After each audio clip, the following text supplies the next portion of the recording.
sesión tiene por objeto continuar con las audiencias de esta comisión encargada de analizar la procedencia de la acusación constitucional deducida en contra del exministro de Interior y Seguridad Pública.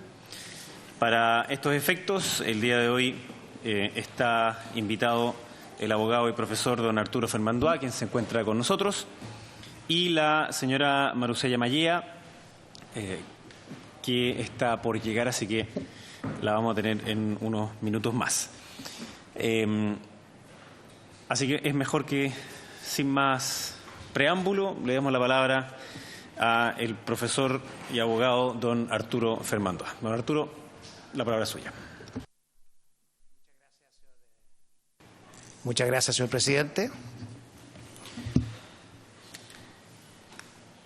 Voy a exponer acerca de dos puntos específicos que se me ha pedido conectados con la acusación constitucional contra el exministro Andrés Chadwick. Mi exposición va a ser de derecho, no es una exposición relativa a hechos, porque yo sé que la acusación constitucional contiene una serie de hechos relatados y descritos que corresponden a otra parte, me imagino yo, de la defensa del señor ministro o de la acusación del señor ministro o del ámbito que la comisión pueda requerir expertos. Pero voy a referirme entonces a dos aspectos principales de esta acusación. El primero es volver y repasar nuevamente, brevemente, el famoso tema de la naturaleza jurídica, la naturaleza constitucional de la acusación constitucional. Este es un tema que esta Cámara permanentemente ha tenido que atender y resolver, pero esta vez creo que merece nuevamente darle una mirada, dado que la acusación constitucional contiene una exhortación muy importante a la naturaleza intrínsecamente política de la acusación constitucional. Dice la acusación que es un instrumento de fiscalización política y que tiene elementos jurídicos y políticos, pero que es preeminentemente política. Y quiero referirme a eso. Y en segundo lugar voy a exponer acerca de un punto neurálgico que tiene la acusación en el capítulo 2, que es el de derecho. El capítulo primero, señor presidente, contiene muchas descripciones fácticas que son de naturaleza penal, muchas de ellas, y por lo tanto creo que corresponden a otra voz.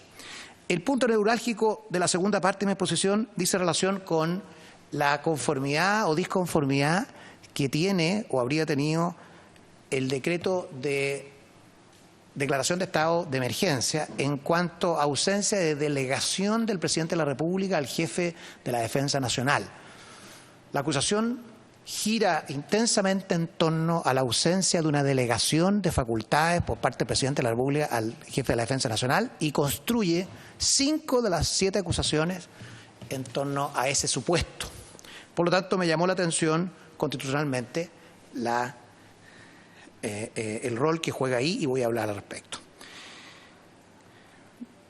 Vamos al primer tema, que es el de la naturaleza jurídica de la acusación.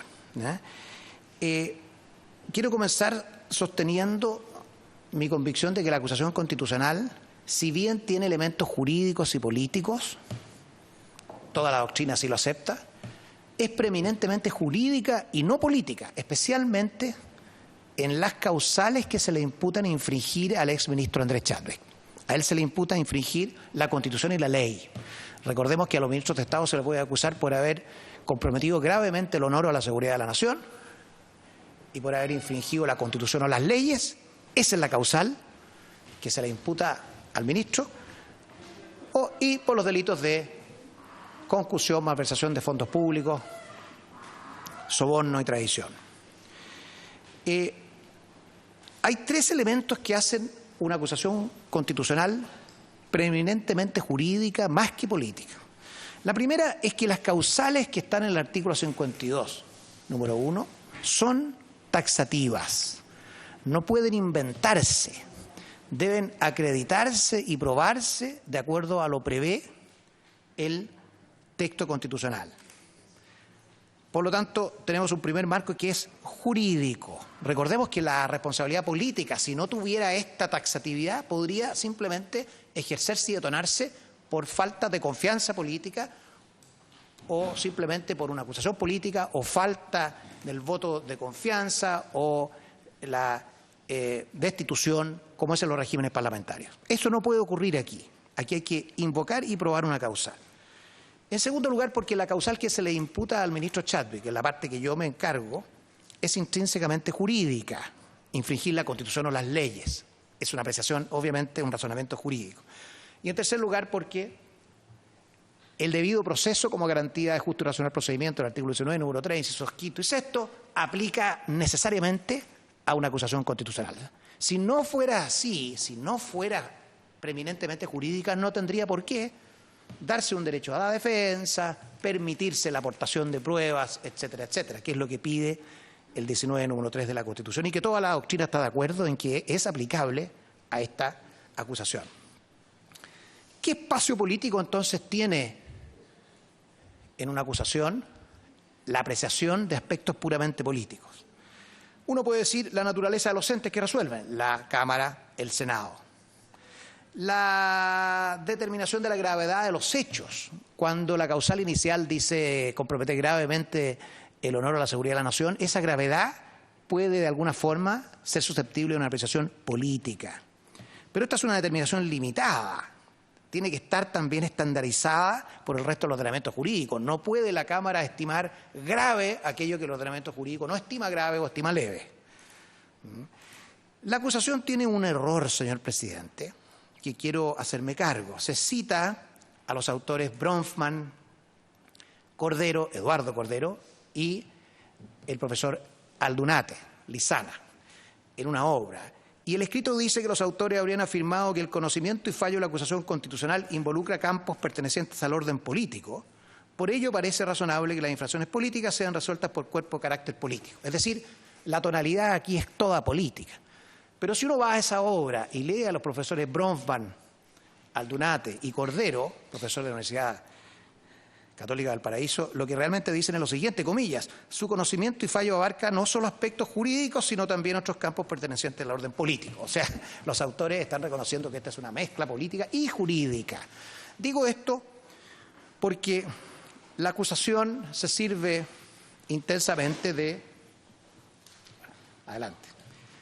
esta especie de noción únicamente política, cuando en realidad mi conclusión es que se trata de una institución preeminentemente jurídica y que tiene limitados aspectos políticos. Esto no es menor a la hora de declarar si ha o no lugar esta acusación en adelante.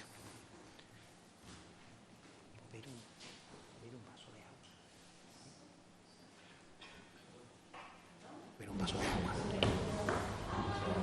¿Un vaso de agua? Muchas gracias. Muchas gracias.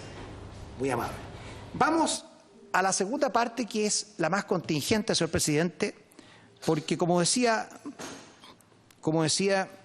la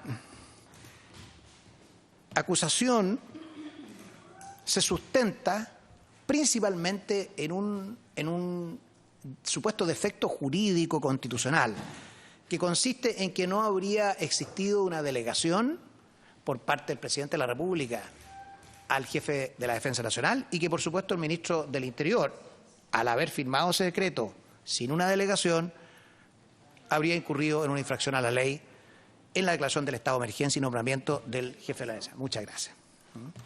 Entonces, son dos los núcleos jurídicos a despejar acá. El primero, ¿dispuso facultades suficientes el jefe de la Defensa Nacional en las distintas zonas o no? Y segundo, ¿existe respaldo legal al toque de queda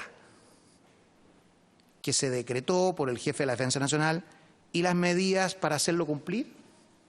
¿O no existe un respaldo legal a esta disposición o orden que se llama toque de queda? Comencemos repasando este tema neurálgico. Primero, ocurre que la Constitución tiene una norma central que está en el artículo 7º de la Constitución, cuando este artículo que todos conocen muy bien cuando dice que los órganos del Estado actúan válidamente previa investidura irregular de sus órganos dentro de su competencia y en la forma prescrita por la ley. Y el inciso segundo dice que ninguna autoridad, ninguna magistratura, persona, grupo de personas puede atribuirse ni a un pretexto de circunstancias extraordinarias otras autoridades o derechos que los que expresamente le hayan sido conferidos por la Constitución o la ley. El principio que hay ahí es que la ley puede otorgar competencias. Esto es muy importante porque la acusación omite esto. Lo usa para otros efectos, pero el primer principio es que los órganos del Estado actúan por competencia que le otorga la ley. Es una excepción que los órganos del Estado tengan una competencia otorgada directamente por la Constitución. Recordemos, por ejemplo, está en el debate actual, el Banco Central, que tiene esos dos artículos breves, en realidad no tiene ninguna competencia otorgada por la Constitución, delega a la ley orgánica constitucional el que se le fije la competencia. Por lo tanto, en derecho público, la fuente de la competencia es la Constitución, si es que hubiere, la ley, que es la regla general, y también la delegación. O sea, la delegación es una excepción de la entrega de competencia. Está en el artículo 41 de la Ley 18.575 de Bases Generales de la Administración del Estado. Ahora, si uno va al artículo 42, inciso segundo de la Constitución, dentro del capítulo de los estados de excepción constitucional, la primera sorpresa es que hay un mandato directo de la Constitución al jefe de la Defensa Nacional una vez declarado el estado de emergencia. Dice, declarado el estado de emergencia, las zonas respectivas quedarán bajo la dependencia inmediata del jefe de la Defensa Nacional que designa el presidente de la República. Este asumirá la dirección y supervigilancia de su jurisdicción con las atribuciones y deberes que la ley señale. O sea, tenemos dos temas aquí. Primero, le encomienda directamente desde la Constitución que asuma el mando de las fuerzas, es decir, las zonas respectivas quedarán bajo la dependencia inmediata, y después asumirá la dirección y supervigilancia. Sabemos, la acusación lo subraya mucho, que se reemplazó la palabra mando por dirección y supervigilancia. Pero resulta que la Constitución ya le da estas dos competencias al jefe de la Defensa Nacional y le encarga a la ley que señale además atribuciones y deberes. O sea, tenemos una situación doble. Tenemos una disposición directa de la Constitución que le pide asumir la dirección y supervigilancia inmediata y además encarga a la ley que le defina sus atribuciones y deberes. ¿Ya? Ahora, el artículo 5 de la Ley 18.415, que es la Ley Orgánica Constitucional de Estados de Excepción, contiene una norma clave aquí, que es el artículo 5. La acusación parte de la base, a mi juicio, muy equivocada. Este es el corazón, creo yo, de la acusación. Que este artículo está derogado, que no es ley, que se extinguió. Y explica que es una derogación tácita, o como se ha llamado también en doctrina, una inconstitucionalidad sobrevenida. Y que el ministro no debió haber aplicado este precepto porque estaba derogado. Vamos a recordar que este artículo dice que durante el estado de emergencia el jefe de la Defensa Nacional tendrá los siguientes deberes y atribuciones. Y señala 7 deberes y atribuciones, de los cuales llaman la atención el número 1, donde dispone que tendrá los siguientes deberes y atribuciones: asumir el mando de las Fuerzas Armadas y Seguridad Pública, que se encuentre en la zona declarada de estado de emergencia para los efectos de velar por el orden público, para reparar o precaver el daño o peligro para la seguridad nacional. El número 4, que le faculta para controlar la entrada y salida de la zona de emergencia y controlar el tránsito en ella. Y el número 6, que es importante a mi juicio para esta acusación, impartir todas las instrucciones para el mantenimiento del orden interno. Es decir, la ley, después vamos a ir al punto si es una ley o está extinguida y si fue derogada y no existe. Pero la ley, al menos, que es del año 1984, tiene las siguientes facultades otorgadas al jefe de la Defensa Nacional: asumir el mando de las Fuerzas Armadas y Seguridad Pública, velar por el orden público, precaver el orden interno y reparar el daño o peligro para la seguridad nacional. O sea, 3 facultades que son, a mi juicio, bien importantes y comprensivas. Para eso le faculta controlar la entrada y salida de la zona de emergencia y controlar el tránsito dentro de ella. Impartir instrucciones para el mantenimiento del orden interno. Son facultades, pero son deberes también. Velar, precaver, reparar el orden público, mantener el orden interno. es un cúmulo de atribuciones. Quiero concluir este primer núcleo diciendo que el jefe de la Defensa Nacional, a mi juicio, tiene atribuciones directas emanadas de la Constitución y de la ley. No requiere delegación previa. Y no requiere delegación previa porque, vamos a verlo después, tiene facultades autónomas. La acusación sostiene que no puede otorgársele facultades autónomas, pero siempre partiendo de la base que la ley 18.415 está derogada. Ya vamos a ver eso. Pienso que la discusión sobre la delegación es inoficiosa porque hay facultades directas desde la ley. El presidente pudo además haberle delegado facultades. Dice la ley 18.415 que el presidente de la República podrá delegar sus propias atribuciones. Y sabemos que el presidente tiene atribuciones para restringir el derecho de reunión y de libertad ambulatoria. Pero estas son facultades que pueden agregarse previa delegación. Si no se delega facultades por el presidente de la República, no quiere decir que el jefe de la Defensa Nacional carezca de facultades, bajo el supuesto que la ley sigue vigente, porque entonces estaríamos frente a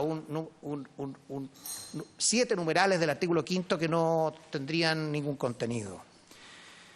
Quiero decir que esta tesis, que me parece relativamente meridiana bajo el supuesto que sigue vigente la ley, es la que han acogido las Cortes en recursos de amparo. ¿Ya?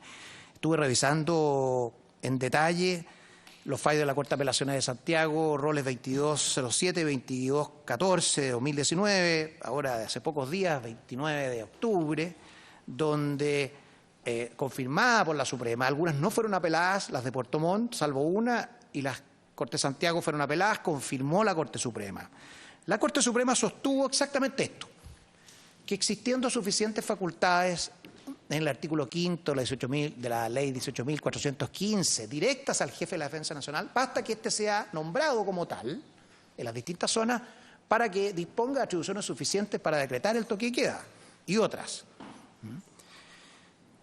Señor presidente, vamos al punto neurálgico número 2. ¿Está vigente o no está vigente la 18.415?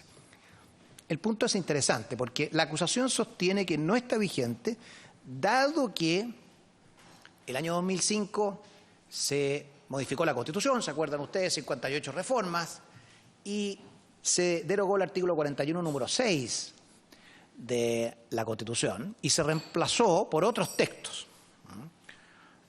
Y que al haberse reemplazado ello, al haberse modificado algunos aspectos de ese texto, haber desaparecido la palabra mando y reemplazado por la palabra dirección y supervigilancia, entonces tendríamos que entender que la ley 18.415 está derogada tácitamente porque es inconciliable con el nuevo texto después del 2005. ¿Qué pienso yo de esto, señor presidente? No me convence. Y no me convence porque hemos tenido en la academia discusiones muy fuertes sobre quién es el órgano autorizado para declarar la derogación tácita. Mucho antes de esta acusación. Hemos discutido si pueden ser los tribunales ordinarios que, aplicando el artículo 7 de la Constitución, sencillamente opten por declarar inaplicable o derogado un precepto legal. Otros sostenían, cuando regía el antiguo recurso de inaplicabilidad, que tenía que hacer únicamente la Corte Suprema en pleno. Y hubo teorías en uno y otro sentido. La Corte Suprema solamente, los jueces ordinarios, unos y otros, distintas jurisprudencias. A partir del año 2005, con el artículo 93, número 6 de la Constitución, se despejaron todas las dudas. El Tribunal Constitucional es el único competente para declarar inconstitucional o inaplicable un precepto vigente. O deroga el Congreso a través de una ley, o inaplica el TC 93.6, o declara derogado el TC 93.7 de la Constitución. Pero desapareció toda la duda respecto a si un juez ordinario podría hacerlo. Hasta el año 2018. El año 2018, con ocasión de un fallo de la Corte Suprema en recurso de protección interpuesto por un ciudadano húngaro en que reclamó contra el registro civil que no le permitió contraer matrimonio. Y no le permitió contraer matrimonio porque el decreto ley de extranjería le pedía estar al día en su situación de extranjero. Y la Corte Suprema, tercera sala, estimó que el derecho al matrimonio es un derecho de derecho natural, que la Constitución contiene una inspiración naturalista, reacción, entiendo, del ministro Muñoz, ¿no? Y que la Corte Suprema también podría declarar derogado un precepto, como ese que era del año 74, que cae derogado por la Constitución del 80, que entra en vigencia el 11 de marzo del 81. Interesante tesis que produjo una intensa polémica con el Tribunal Constitucional, que a continuación sacó una declaración pública donde reclamó para sí la potestad de declarar inaplicable un precepto vigente. Es la polémica que se arma con ocasión de ese caso. Pero si hay algo que quedó claro, es que ningún otro órgano podría entrar a esta disputa de competencia, o el Tribunal Constitucional, que es la tesis clásica, o quizá la Corte Suprema declarando la inconstitucionalidad sobrevenida en base a que es la Corte Suprema la que resuelve sobre la vigencia de la ley en el tiempo. Pero lo que jamás a nadie se le ha pasado por la cabeza, en academia al menos, es que un ministro de Estado pueda por sí y ante sí estimar que una ley que no ha sido derogada ni por el Congreso, ni por el Tribunal Constitucional, ni por la Corte Suprema, en un caso respectivo, pueda estimar que ha sido derogada y operar como si no existiera. Creo que en este sentido la acusación está profundamente equivocada, pero no solo en la forma, sino que vamos al fondo. Lo que se le estaría pidiendo al ministro de Estado, en este caso al ministro Chadwick, exministro, se le pediría en el fondo un ejercicio intelectual de confrontar las palabras mando que existían antes del 2005 con las palabras dirección y vigilancia que existen ahora.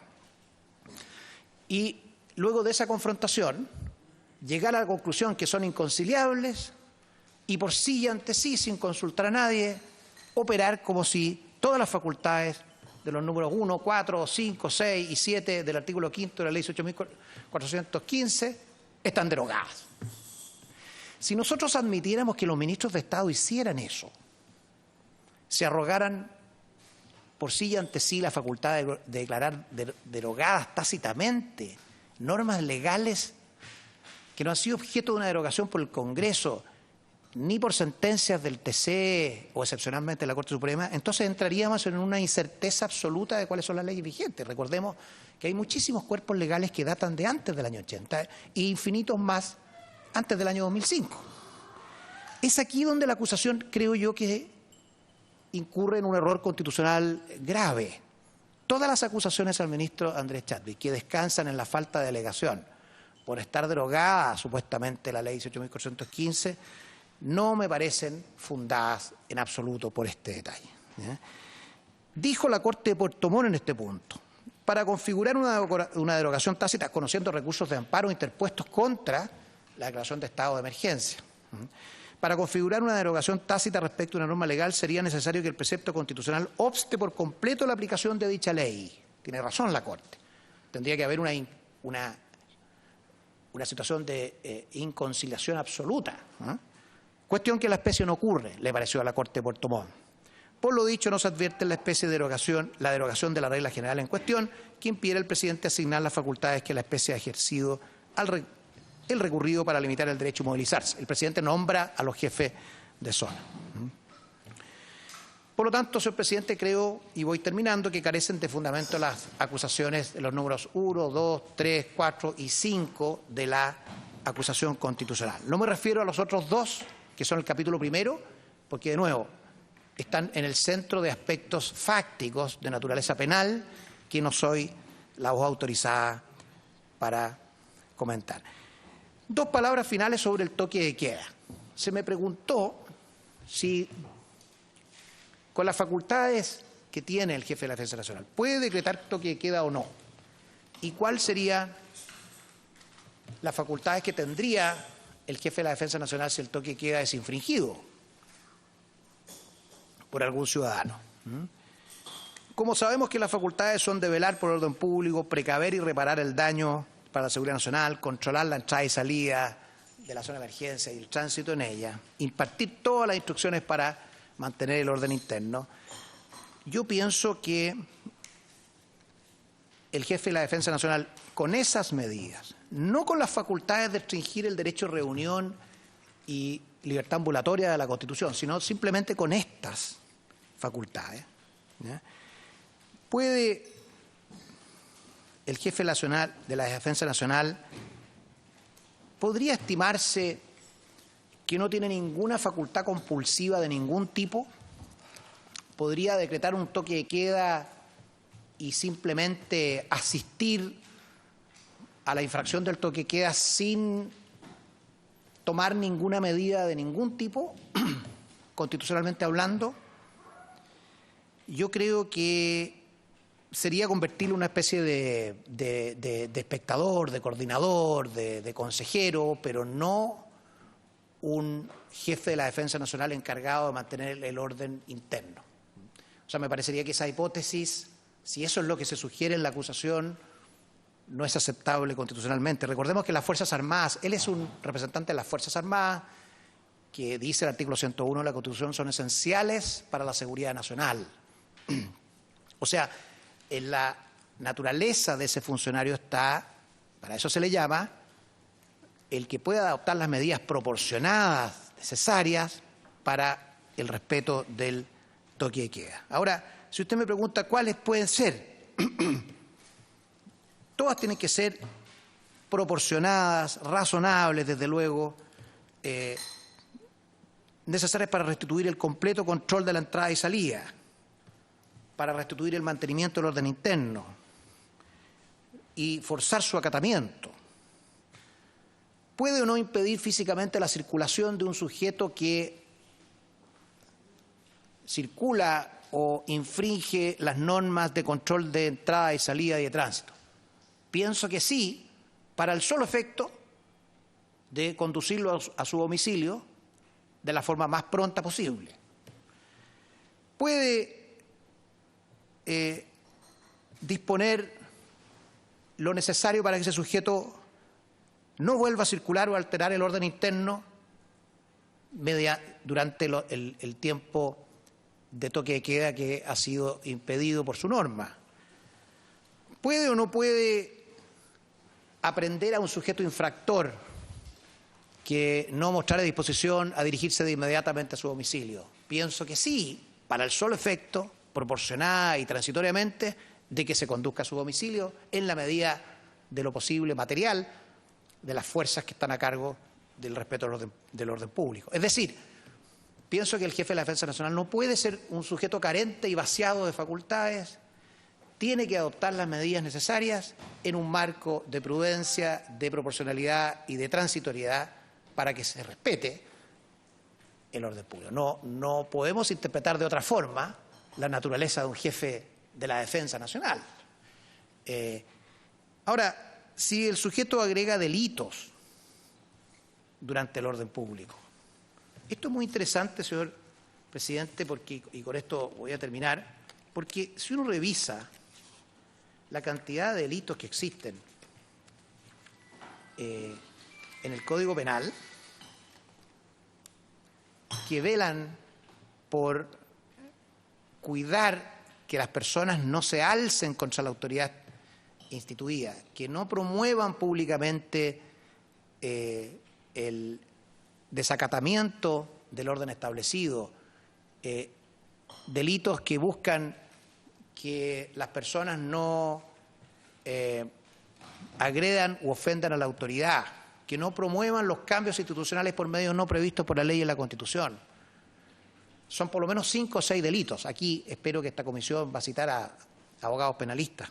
Pero en cualquiera de ellos, si me refiero a los artículos 121, 122, 126, etcétera, son por lo menos 5, 6 o 7 delitos que tipifican la situación de un ciudadano que alterara el orden público, promoviera el cambio a través de medios no previstos en la Constitución y la ley, obtuviere o forzare las decisiones de la autoridad por medio de la violencia. Todos esos son delitos. Esto lo digo porque la acusación gira en torno a un supuesto, que la infracción del toque de queda simplemente sería una falta de tipo menor, en que solo se le puede citar para que comparezca ante el juez, me imagino, de policía local. Discrepo de eso.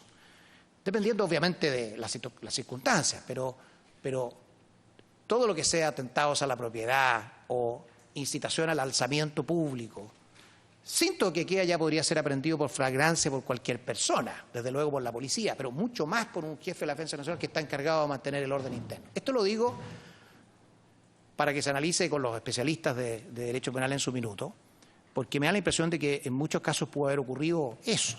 Ahora, si no ha ocurrido eso, si estas facultades se han ejercido con exceso, si, como dice la acusación, aquí no hay actos propios de estado de emergencia, sino de estado de sitio, y mutó hacia un estado mucho más apremiante en restricción de libertades, bueno, naturalmente esas situaciones de hecho no están amparadas por el derecho ni por la Constitución y en su minuto habrá que ver cómo se investiga. En cuanto al vicio jurídico del decreto, que es lo que tiene fundamentalmente el capítulo 2 de la acusación, estimo, señor presidente, señores y señoras diputados, que no hay fundamento constitucional para ser acogido. Muchas gracias. Muchas gracias, profesor. Dado que son distintas las presentaciones que hace usted con la que hace Marusella y Catalina, ¿no? Me gustaría que de inmediato los señores diputados podamos hacerle preguntas de manera que usted después pueda retirarse y después continuar nosotros con la presentación con más tiempo para Marusella y Catalina. Así que le ofrezco la palabra a los señores diputados. Sí, diputado Gaona. Sí, sí, prende eso. Por intermedio suyo, sí. Quiero leerle textual lo que dice el Código Penal, artículo 491, número 1. Señala que serán castigadas con multa de una UTM las personas que sean descubiertas no respetando el toque de queda. No es un delito, es una falta que no amerita arresto. Solo eso. Muy bien. Sí, diputado Gaona. El micrófono, por eso. Presidente, muchas gracias. Muchas gracias, profesor Fernando A., por su exposición bastante amplia sobre fundamentalmente el capítulo 2 de la acusación constitucional.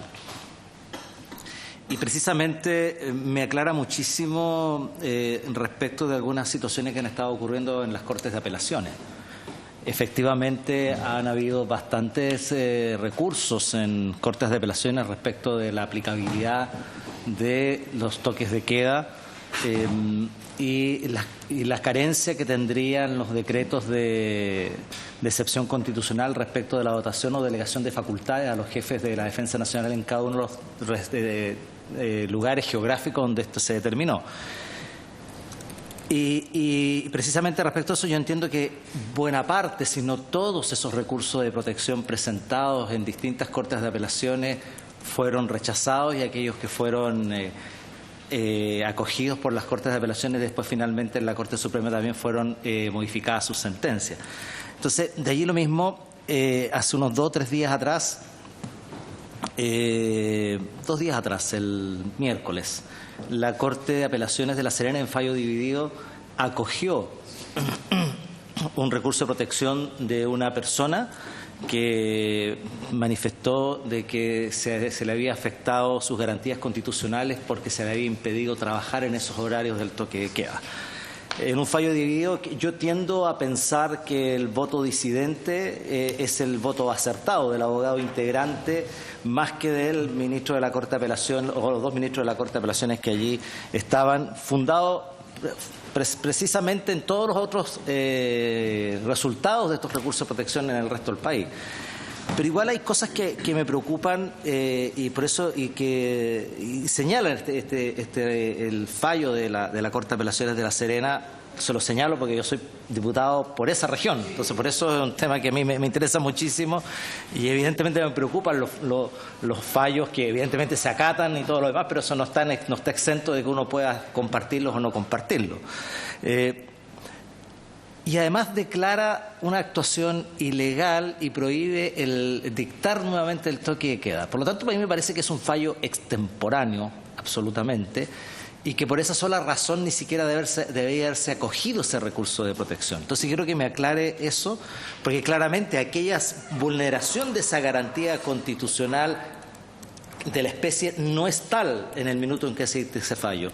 Y me preocupa en el sentido de que a lo mejor esto se dicta para después la potencial presentación de demandas civiles al respecto, por haberle impedido a una persona trabajar durante el toque de queda y el daño económico y financiero que esto pudo haber producido en esas personas. Entonces, sin perjuicio de que estos fallos son apelables, dos consultas. ¿La extemporaneidad puede una corte de apelaciones o qué sentido tiene, dado que es temporáneo y no se está vulnerando precisamente esa garantía constitucional en el momento que se dictar un fallo en esos términos? Y me preocupa en el sentido de que uno podría entender esto como un activismo judicial y no un fallo en derecho. Eso yo quisiera, profesor, que usted me pudiese aclarar, o si está dentro de la casuística judicial que estas cosas ocurren, que se dicten fallos que son extemporáneos y que efectivamente acogen o impiden una situación que ya no existe, que no es tal y que es absolutamente extemporánea. ¿Los otros señores diputados quieren hacer alguna pregunta? Diputado Ilovaca. Yo solo quisiera agregar, profesor, que una de las cosas que se ha sostenido, o sea, varias, ¿no? Pero una de las que se ha sostenido es que durante el toque de queda, y que es algo también de lo que ha leído Marusella, como máximo la sanción es una multa y por tanto sería una medida más intrusiva y gravosa el hecho de tener una persona que incumpla con el horario de toque de queda y por tanto esas detenciones habrían sido ilegales. Por supuesto, cualquier otra cosa que suceda con una persona detenida ahí, eso sería inaceptable, digamos, en cualquier circunstancia, con o sin toque de queda.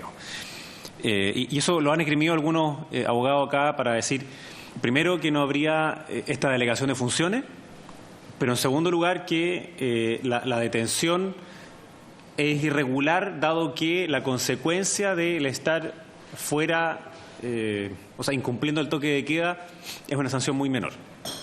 Y de hecho, si no me equivoco, han puesto el ejemplo de si una persona se pasa en una luz roja, comete una infracción de tránsito, la consecuencia de eso no puede ser la detención en una comisaría. Han puesto esos ejemplos. Entonces, me gustaría que usted también nos hablara al respecto. Ya algo dijo el diputado Gaona. Pero por último, y si bien no se refirió mucho al primer capítulo,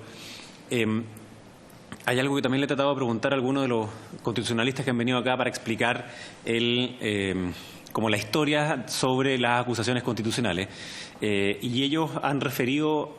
De hecho, uno hizo referencia a Alexander Hamilton en El Federalista, diciendo que esta es una acusación política que a su vez en ese minuto tenía que ver con la lógica del impeachment, es decir, que fueran las fuerzas políticas las que pudieran sancionar a también una autoridad política, porque de lo contrario, o sea, tenía un carácter más bien penal, porque de lo contrario los mismos jueces podrían sentirse inhibidos de sancionar a una alta autoridad, pero que eso obviamente fue cambiando durante el tiempo en Estados Unidos y en la misma tradición inglesa también, a tal punto que ellos han sostenido que todavía existe la acusación constitucional, sin embargo no se usa porque la que se usa es la moción de confianza, que tal como usted ha dicho no requiere de ninguna justificación más que simplemente la no confianza. Entonces la pregunta es, ¿cuál es el límite en nuestra actual acusación constitucional con esa moción de confianza?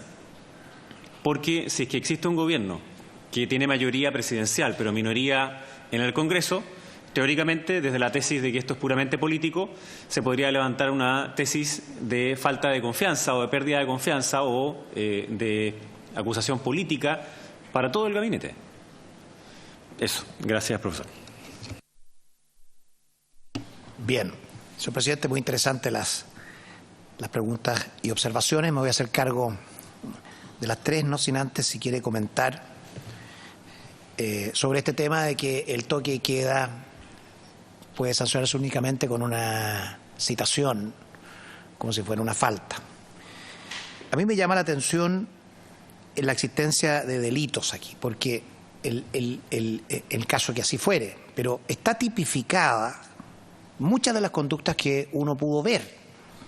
en esos toques de queda masivamente infringidos. Usted comprende que si el jefe de la Defensa Nacional se dedica a citar uno por uno a un juez hacia el futuro, a una muchedumbre infractora al toque de queda, ¿en qué queda el deber legal de preservar y recuperar el orden interno? Esto lo digo porque el artículo 121 del Código Penal dice: los que se alzaren a mano armada contra el gobierno legalmente constituido con el objeto de promover la guerra civil, de cambiar la constitución del Estado o su forma de gobierno. Recuerde que la definición de armas es muy amplia. De privar sus funciones o impedir que entre en el ejercicio de ellas el presidente de la República o al que haga sus veces, sufrirán la pena de reclusión mayor o bien la de confinamiento mayor. Los que induciendo a los alzados hubieran promovido o sostuvieran la sublevación, y los caudillos principales de éstas serán castigados con las mismas penas del artículo anterior aplicadas a su grado máximo. Los que tocaren o mandaren tocar campanas u otro instrumento, estos son delitos del siglo XIX, creados cuando la República necesitaba asentarse y a impedir revoluciones permanentes, y si la sublevación llega a consumarse serán castigados con la pena de reclusión menor o de extrañamiento menor los que se alzaren públicamente con el propósito de impedir la promulgación o ejecución de las leyes, la libre celebración de una elección popular, de coartar el ejercicio de las atribuciones o ejecución de su providencia a cualquiera de los poderes constitucionales, de arrancarles resoluciones por medio de la fuerza, imagínense, o de ejercer actos de odio o venganza en la persona o bienes de alguna autoridad o sus agentes o las pertenencias del Estado, sufrirán la pena de reclusión menor. Todos estos son delitos. Y el Código Penal autoriza, el Código Procesal Penal autoriza la detención por flagrancia por cualquier persona de alguien que lo esté cometiendo. Por supuesto, todos estos son aspectos fácticos que habrá que ver. Los que luego que se manifieste la sublevación, la autoridad intimará hasta 2 veces a los sublevados que inmediatamente se disuelvan y retiren, dejando pasar entre una y otra intimación el tiempo necesario para ello. Si los sublevados no se retiraren inmediatamente después de la segunda intimación, la autoridad hará uso de la fuerza pública para disolverlos. ¿A través de citaciones? Me pregunto yo, porque este es un punto. Nadie duda de que la ley de estado de excepción constitucional quizá, obviamente hay que modernizarla, actualizarla, hacerla compatible con estas figuras, no solo con la citación por mera falta, pero el jefe de la Defensa Nacional tiene un deber. A él se le puede acusar, al mismo ministro, de no ejercer y no hacer ejecutar las leyes, si esto es lo que dispone el Código Penal, y en una masiva infracción del toque de queda, lo único que hay son citaciones a comparecer en el futuro. Me da la impresión de que estamos en un tema mucho más complejo de lo que la acusación plantea, y por eso me parece que no está suficientemente fundada. En relación a la inquietud del diputado Gaona, señor presidente, me iba a referir, porque efectivamente acaba de salir con fecha pocos días atrás la sentencia que usted señala de la Corte de La Serena. 4 o 5 comentarios de esa sentencia. La primera es que se trata de un recurso de protección y no recursos de amparo. El recurso de protección es una acción cautelar de tipo constitucional que no produce cosa juzgada. O sea, lo que intenta es reparar la infracción al Estado de Derecho, restablecer el Estado de Derecho, el imperio del derecho lo antes posible. Por lo mismo que la doctrina mayoritaria de la Corte Suprema es que si ha cesado la privación, perturbación o amenaza del derecho, no tiene sentido y perdió oportunidad el recurso de protección.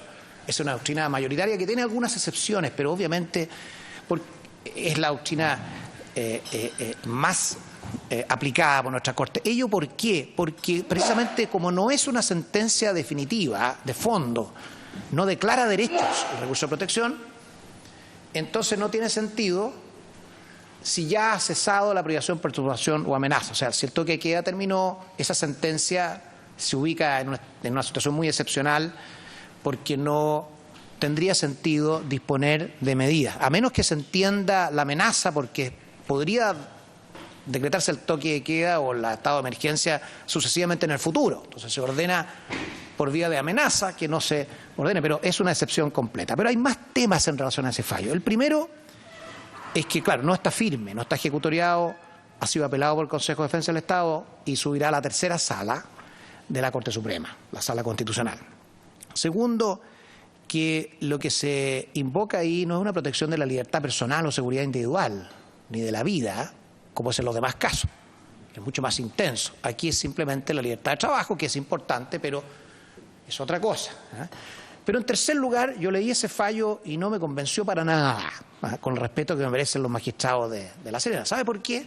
Porque dice que al haberse modificado o derogado el artículo 41 número 6 antiguo de la Constitución, desapareció la referencia a la ley orgánica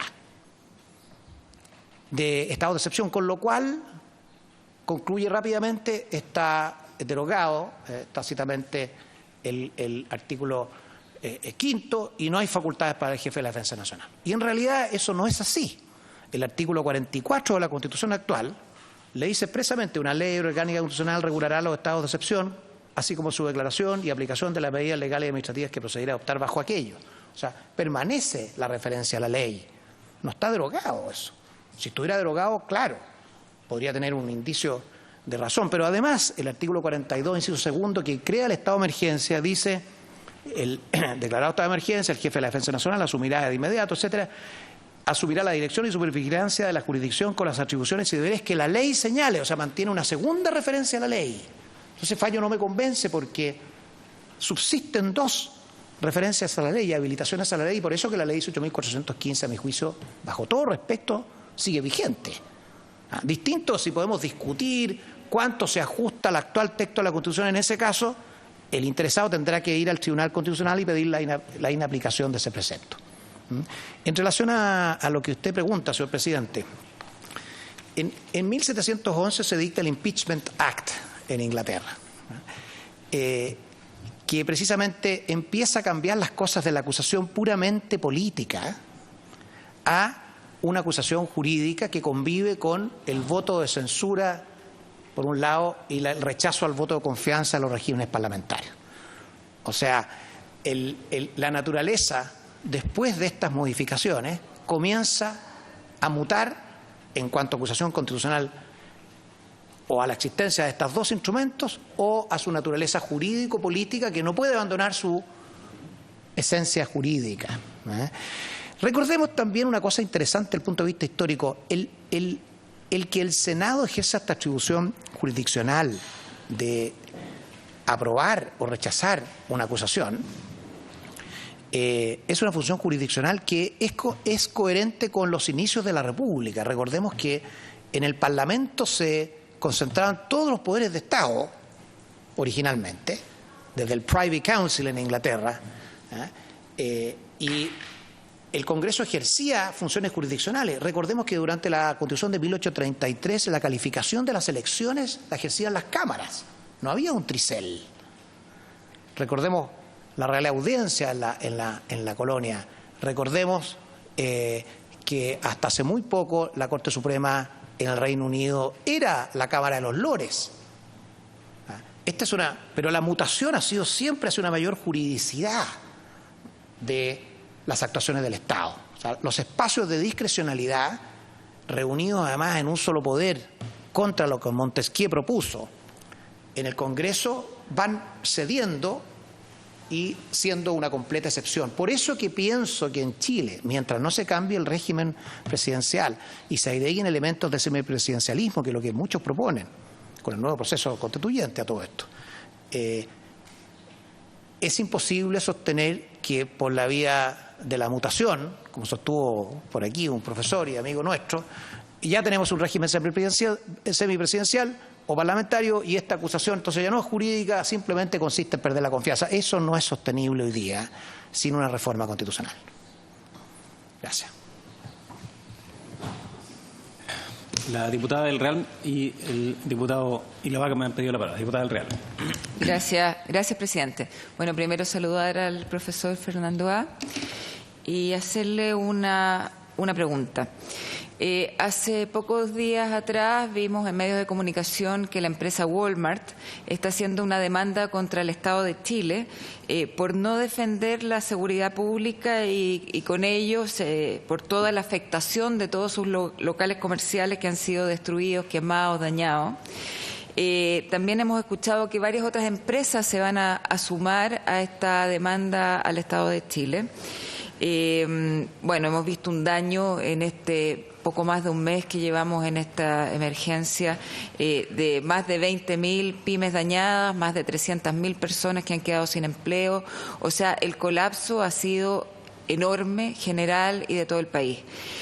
Por lo tanto, mi pregunta es, el que se haya acogido esta demanda de Walmart por los tribunales de justicia, ¿no da la razón de que hubo una emergencia y un colapso de seguridad pública que hacía imperante combatir con todas las herramientas que tuviera la ley y también la fuerza pública para poder defenderse de toda esta situación y no solo mediante un parte o una citación al tribunal, como usted decía?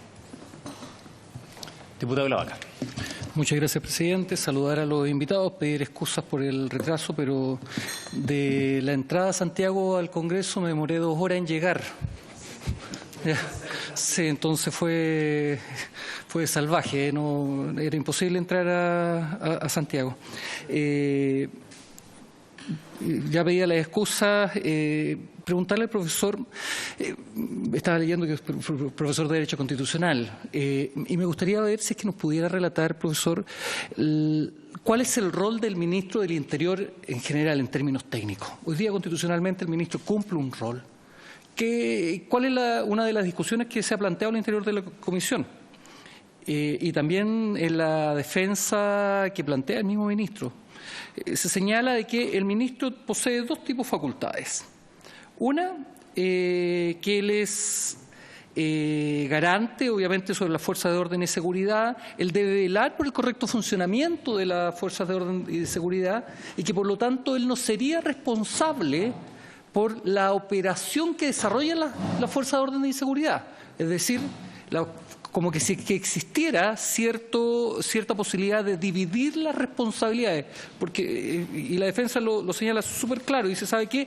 Yo no tengo responsabilidad por hechos de tercero, es decir, lo que haga Carabineros en términos operativos, yo no tengo ninguna responsabilidad. Eso lo dice la contestación. Entonces mi pregunta es, ¿cuál es la obligación o cuál es el rol que juega el ministro del Interior como jefe máximo del orden de seguridad del país respecto a la acción de Carabineros? Y por eso me interesaría saber, en términos constitucionales, ¿cuál es el rol del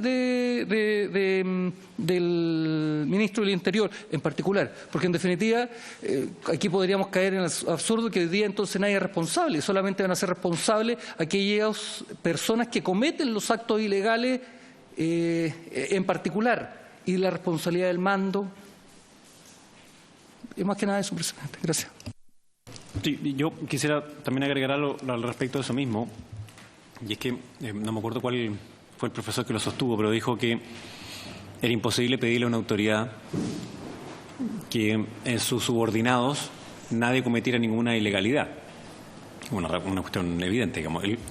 Pero lo clave es si es qué sucede cuando ocurre esa ilegalidad. Entonces, también sería interesante que usted nos dijera, en la existencia de protocolos, por ejemplo, sobre el uso de la fuerza, en la existencia de, o más bien, antes, ¿qué tipo de acciones se pueden tomar para evitar al máximo que ocurran luego estas actuaciones fuera del protocolo, algunas de las cuales pueden ser leves y otras son delitos? Y entonces, ¿cuál es la responsabilidad que le cabe cuando alguien ha hecho estas medidas para poder prevenir el que alguien salga de este protocolo o que eventualmente ocurran delitos? Profesor. Bien. Señor presidente, estas 3 preguntas son más bien propias del capítulo 1 de la acusación. Asunto que yo no profundicé ni estudié, porque creo que tiene que ser llevado por gente que pueda tener un cruce entre el derecho público y el derecho penal. Hay muchas imputaciones de facto, de hecho. Puedo contestar algunos principios generales. El artículo 24, inciso 2 de la Constitución es un precepto muy importante, porque dispone que el presidente de la República, que es el jefe de Estado y su administración y gobierno le pertenece, dispone de una autoridad que se extiende a todo cuanto tiene por objeto la conservación del orden público en el interior y la seguridad externa de la República. Este inciso es muy famoso, porque es de los pocos incisos elásticos de autoridad que tiene la Constitución. Recordemos que el artículo 7º, inciso 2, dice que ninguna persona, grupo de personas, magistratura puede atribuirse ni aun a pretexto de circunstancias extraordinarias otra autoridad o derecho que lo que expresamente le ha sido conferido por la Constitución a las leyes. Pero el artículo 24 dice: su autoridad, el presidente, se extiende a todo cuanto tiene por objeto la conservación del orden público en el interior y la seguridad externa de la República. ¿Qué quiere decir esto? El ministro del Interior es el jefe de gabinete, es el que tiene a su cargo la seguridad interior de la República. Esto quiere decir que el ministro efectivamente, como pregunta la diputada del Real, tiene una obligación de conservar el orden público en el interior. Esas demandas que están siendo presentadas le imputan haber fallado en eso, al Estado. Y creo que es una imputación que va a tener que estudiarse, discutirse, porque hay un deber legal de conservar el orden público en el interior.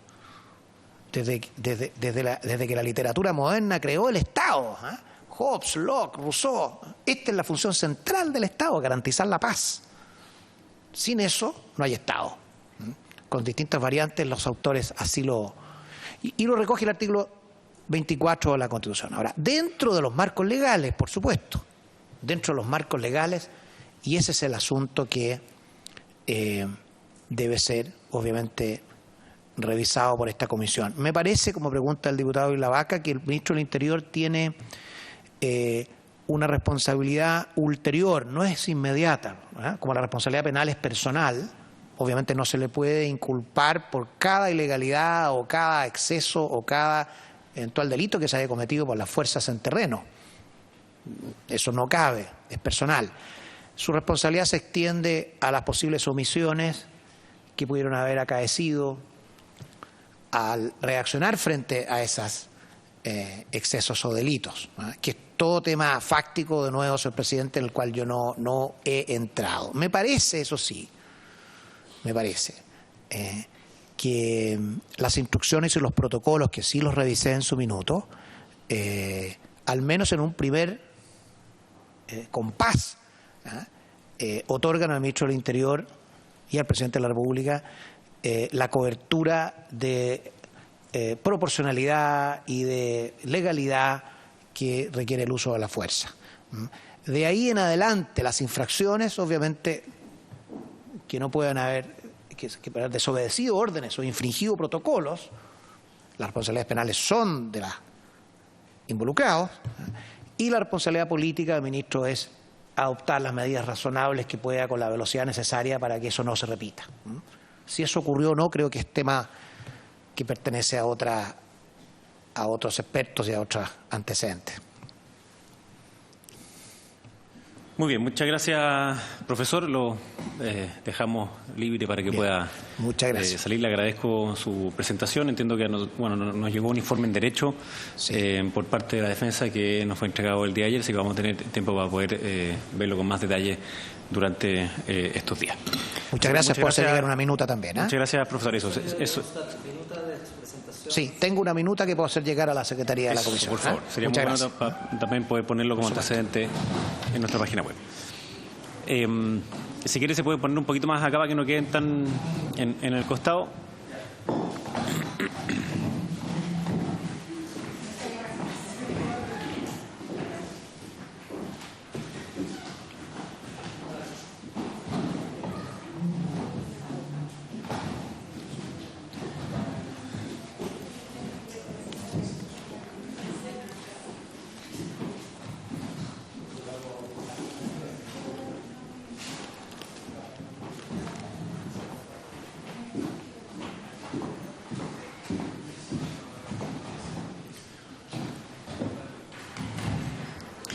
Bien, entonces a continuación tenemos a la señora Marusella Mallea y Catalina Mallea, hermana de don César y hija de César Mallea, quien lamentablemente ha fallecido. Así que parto por, obviamente, darle mi más sentido pésame al respecto y le entrego la palabra a Marusella.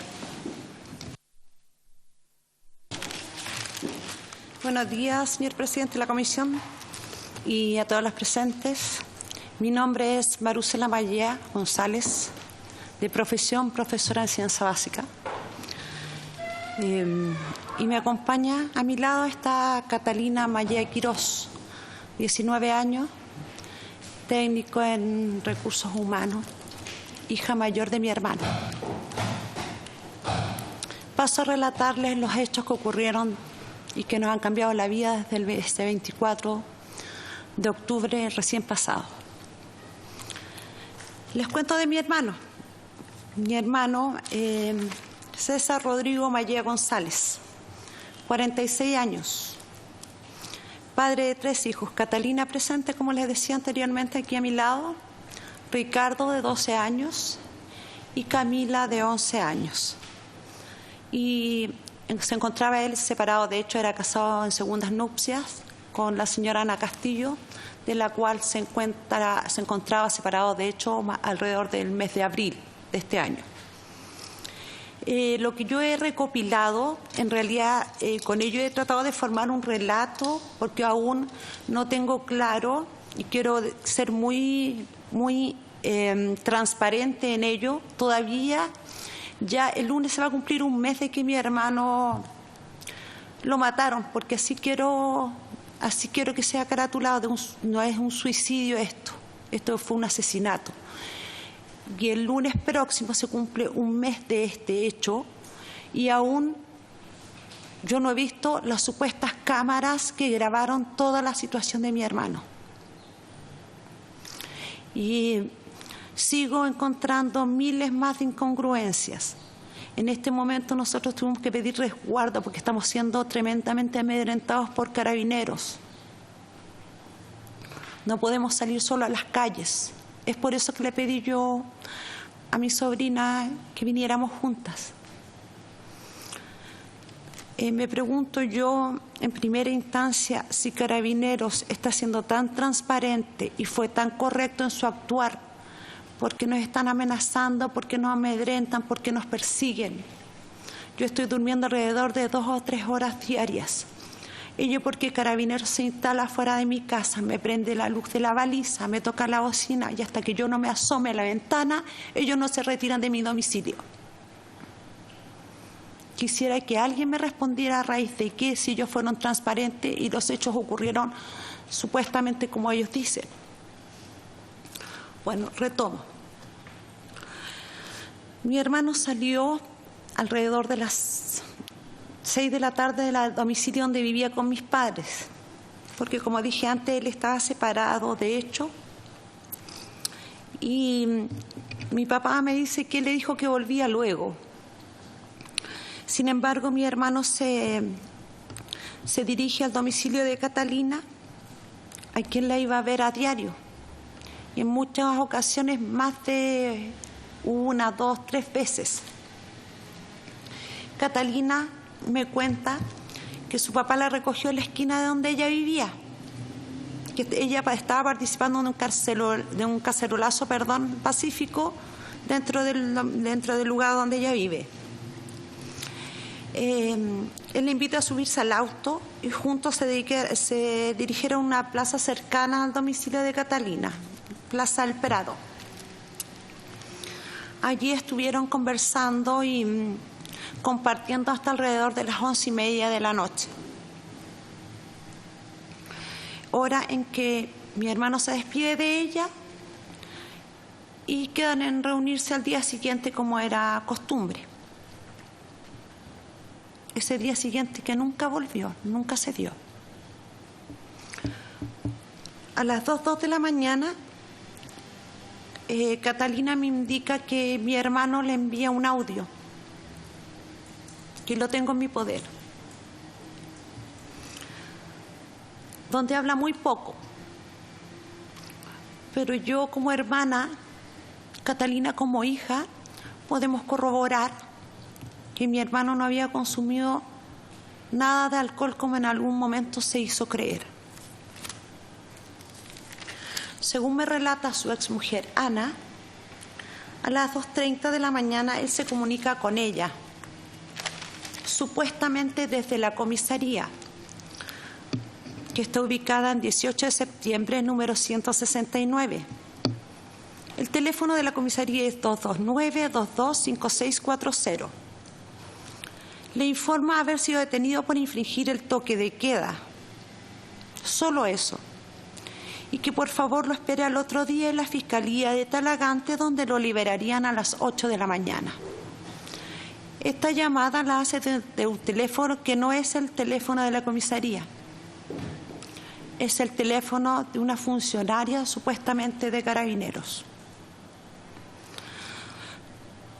Además de esta llamada, ella recibe 3 o 4 llamadas más desde el mismo teléfono de la funcionaria, donde él, según lo que cuenta Ana Castillo, se muestra muy contento, está muy animado y le insiste en que sea puntual al otro día en la Fiscalía, donde se reunirían cuando él quedara en libertad. Ella me insiste, muy segura de que mi hermano, el tono de voz no le daba ningún indicio de que él hubiese consumido algún tipo de alcohol. De quienes realizaron el procedimiento y el personal de turno, desconozco la identidad. Jamás nos la mostraron ni nos dijeron qué personas realizaron toda la acción. Tampoco sabemos los horarios precisos en que mi hermano fue detenido, porque Carabineros nos ha informado que fue después de la medianoche y en otras instancias nos han informado que ha sido a la 1 de la mañana. Pero todo ello se contrapone al audio que le manda a mi sobrina a las 2 de la mañana.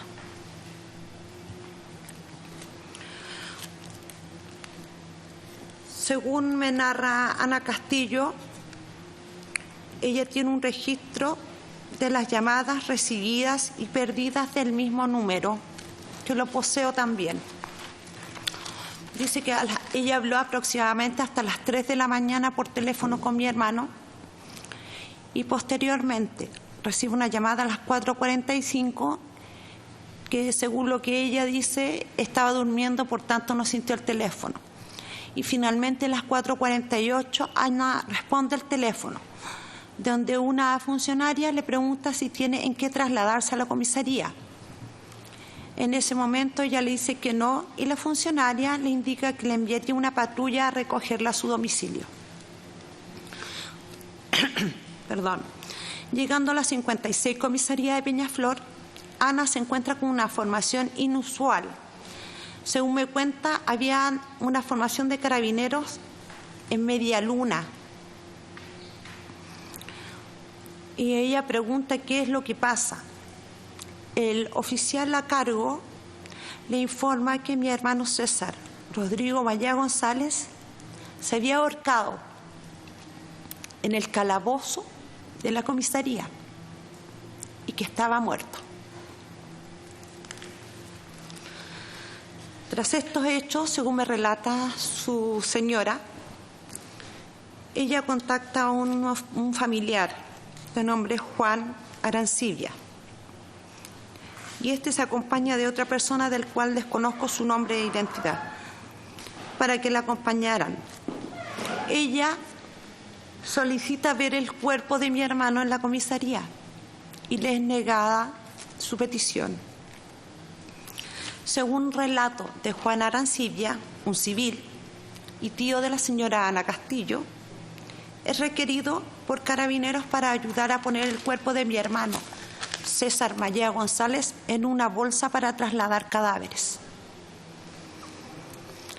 Dice Juan Arancibia, al colaborar, muevo el cuerpo y en la espalda le encuentro una gran cantidad de hematomas.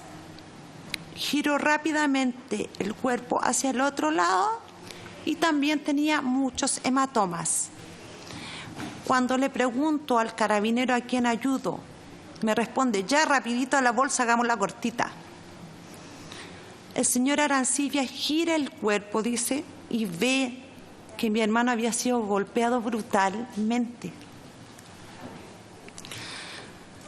Con respecto a esto, empiezan a nacer nuestras dudas en cuanto a que es importante añadir que esa tarde Mientras mi hermano se despide y mi papá le dice voy y vuelvo, se encuentra con Ana Castillo. Ella lo invita a tomar once. Ese día hacía mucho calor. Ese viernes hizo mucho calor. Y él le pide que le pegue una enjuagada a la polera, le lave la polera mientras él se ducha. Y ella me indica, tu hermano no tenía ningún hematoma, no tenía ninguna herida, no tenía absolutamente nada en la espalda. Yo lo vi porque él se quitó la polera encima mío.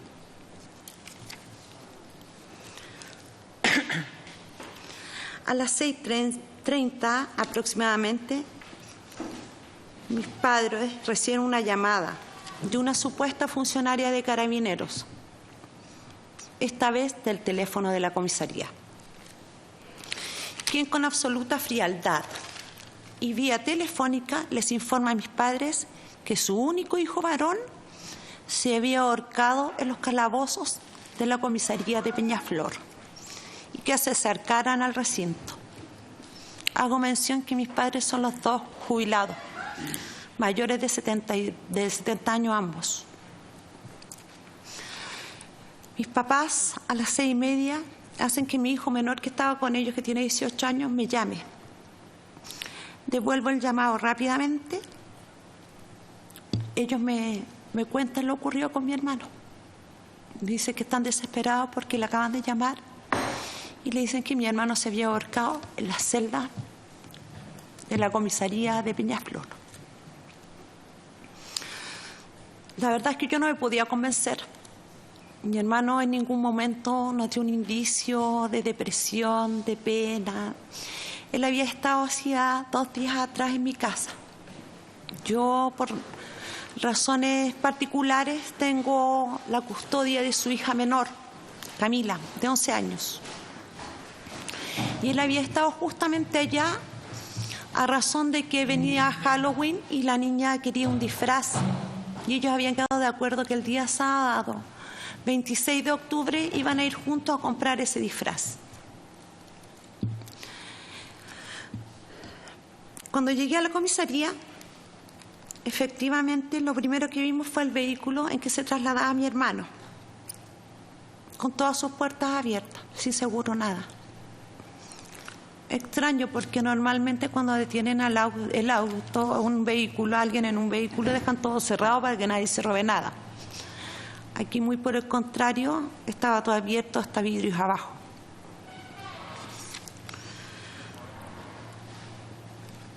Entramos a la comisaría, me identificó con el carabinero de guardia y le digo que me llamo Marcela Maya González, que vengo a saber qué ocurrió con mi hermano y que las personas que tengo sentadas detrás mío en la sala de espera eran mis padres. El carabinero se para y se dirige a una oficina, de donde sale otro carabinero, supuestamente el oficial a cargo. Ignoro los nombres porque en ningún momento nadie me los señaló. Y ustedes podrán entender que debido al choque estábamos a nivel familiar en ese momento, tampoco nos íbamos a dedicar a saber quién era, qué persona y qué grado tenía. Aparece este señor alrededor de las 7:20 de la mañana. Este oficial nos ofrece sus condolencias. El clima de la comisaría se veía muy tenso, porque la verdad es que no sé si había más personal de la Brigada de Homicidios de la comuna de Ñuñoa o carabineros de la estación policial. Este carabinero continúa, nos da las condolencias y nos dice que lamenta mucho que mi hermano se hubiese suicidado dentro del calabozo de la institución y que prueba de ello tiene las cámaras de vigilancia. Mientras caminábamos hacia el lugar donde estaban las cámaras, le digo yo, pero en el calabozo no había nadie más, estaba mi hermano solo. Y me dice, sí, él se encontraba solo en el calabozo. Nos dirigimos al segundo piso donde está la oficina de cámaras de las celdas. Y al poner yo el primer pie en la oficina, La persona encargada de las cámaras se dirige a su superior que venía atrás de mí y le dice que las cámaras han sufrido un desperfecto, que por tanto nosotros no podemos ver la grabación completa de lo que ocurrió con mi hermano esa madrugada del 25 de octubre.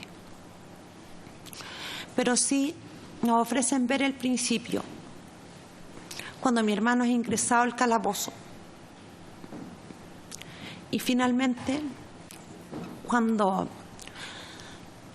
se ve un cuerpo colgado de la reja del calabozo.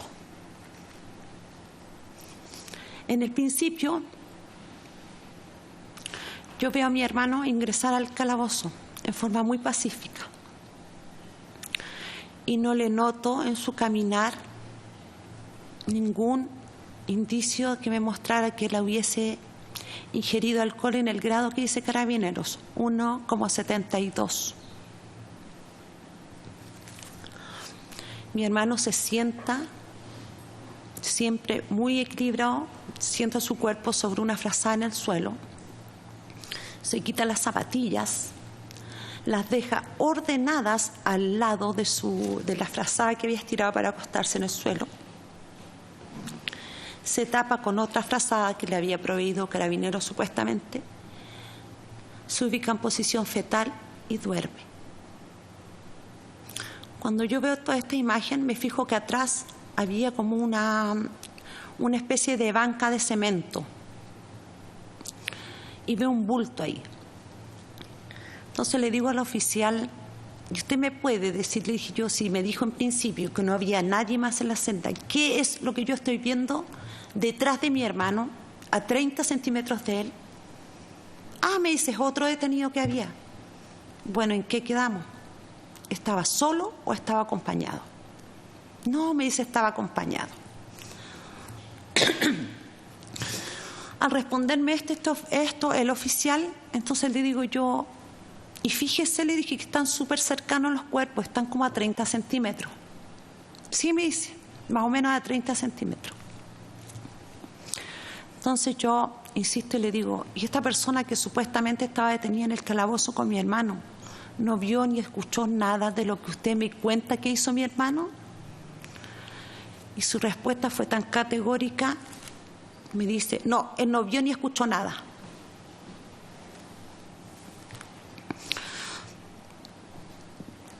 Después de eso, de ver la primera parte, que duró un par de minutos, nos muestran la segunda parte.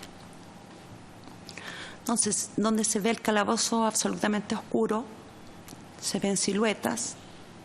Efectivamente, yo veo una persona como apegada a la muralla, pero la verdad es que no me consta de que se hubiese estado colgado.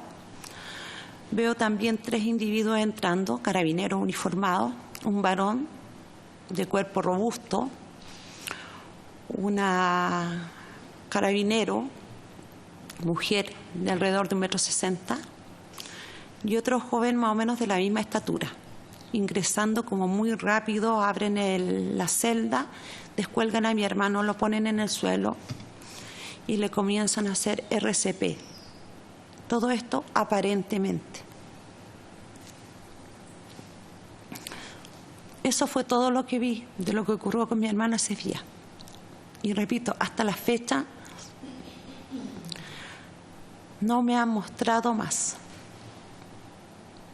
A mí me dicen que mi hermano descosió la frazada que le proveyó Carabineros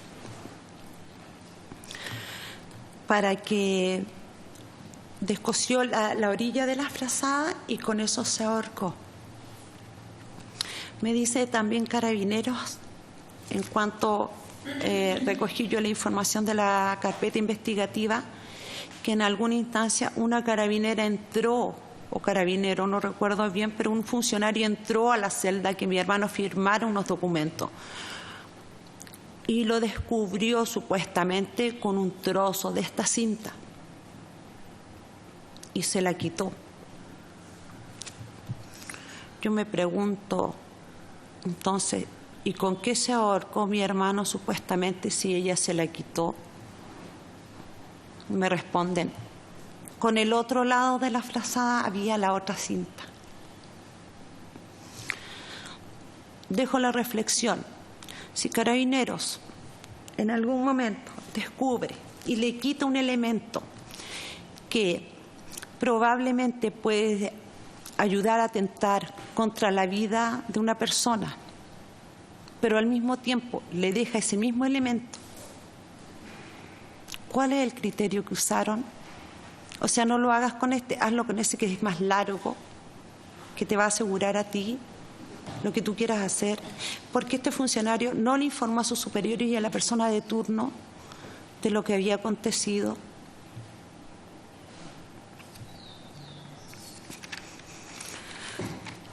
Todo esto lo he ido armando después, en la medida que me he ido enterando.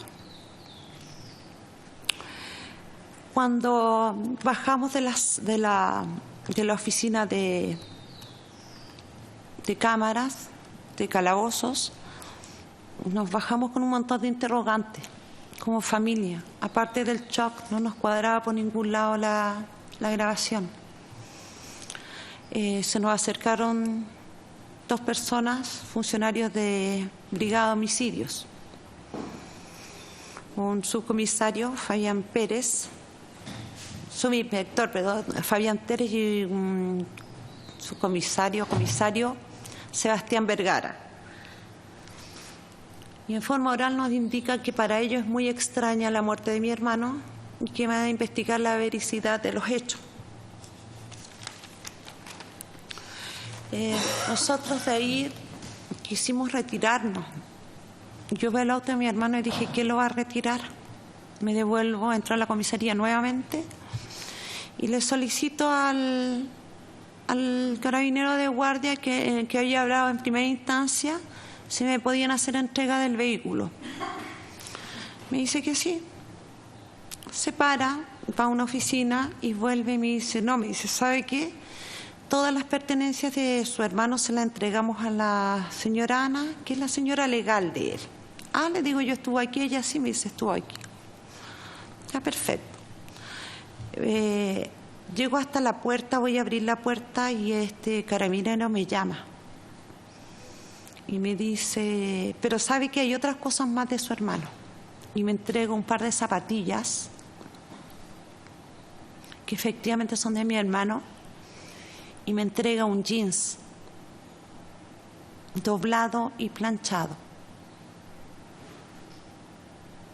Uno cuando se pone un jeans queda por último los pliegues de donde se sentó. Normalmente ocurre eso con un jeans, aunque esté súper planchado y sea nuevo, quedan marcas del uso que tuvo, aunque sea un par de horas. El jeans de mi hermano estaba planchado, estaba como recién lavado. Y ahí me entra otra inquietud. ¿En qué momento mi hermano se sacó el jeans? ¿Y para qué se lo sacó? Un detalle anterior, cuando yo veo las cámaras de a mi hermano, al ingresar, él iba con una polera blanca, con sus jeans y zapatillas. Yo, cuando me entregan los jeans, de verdad que quedé como, ya. Por el camino fui como reordenando la historia rápidamente. Me dirijo dirigiéndome al hospital. Nos acercamos a la ventanilla del servicio de asistencia de emergencia del hospital de Peñaflor con mi mamá. Le preguntamos a la persona que hacía de recepcionista y solo nos dice que ella no nos puede dar información y que el cuerpo fue trasladado al Instituto Médico Legal de Melipilla. Extraño también porque nosotros por la zona nos corresponde Santiago, no Melipilla. Nuevamente tomamos transporte hasta Melipilla. Mi hermana menor vive en Melipilla. Ya le había informado yo lo que estaba ocurriendo y ella me espera en el Instituto Médico Legal de Melipilla, donde a ella le dicen que nosotros no podemos hacer nada, que es la señora a la que le corresponde retirar el cuerpo, así que nos contactemos con ella. Y que es muy poca la información que nos pueden dar, porque toda la información debía recaer en su esposa legal, que nosotros como familia prácticamente no contábamos.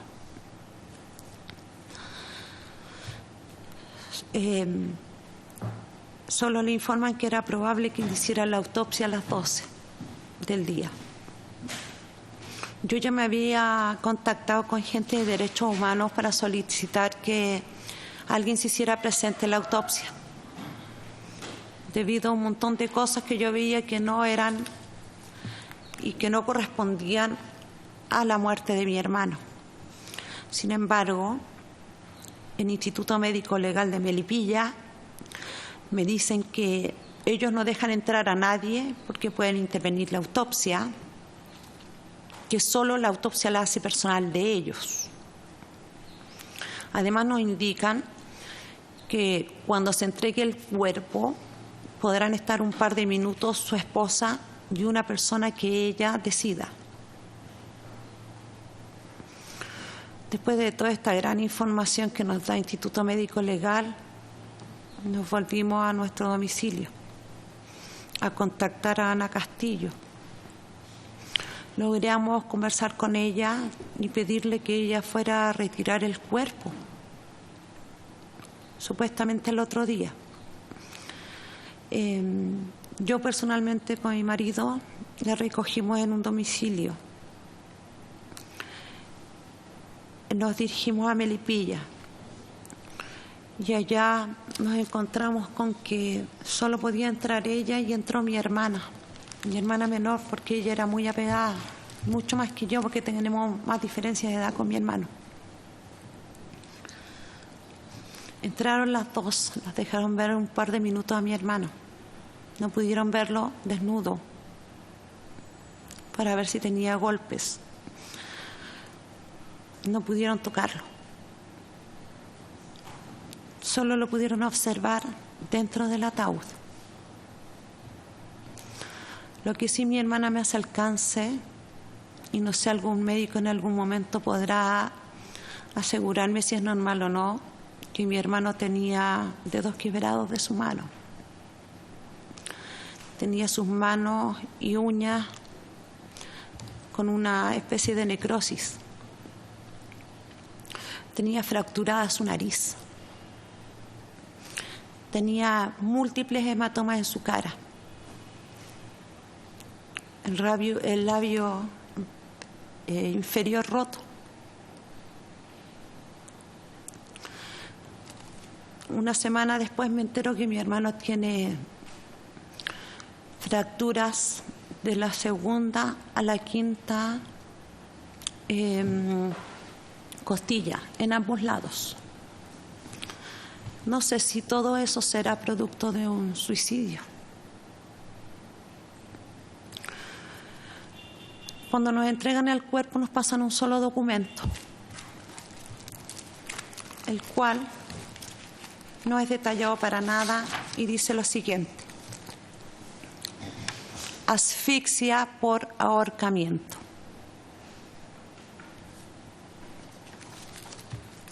No nos entregan detalles de cómo estaba el cuerpo.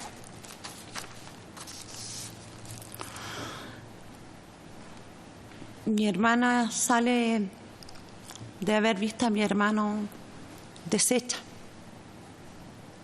Era nuestro único hermano varón.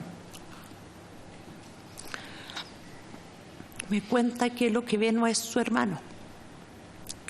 Su rostro estaba tan hinchado que era como ver dos César.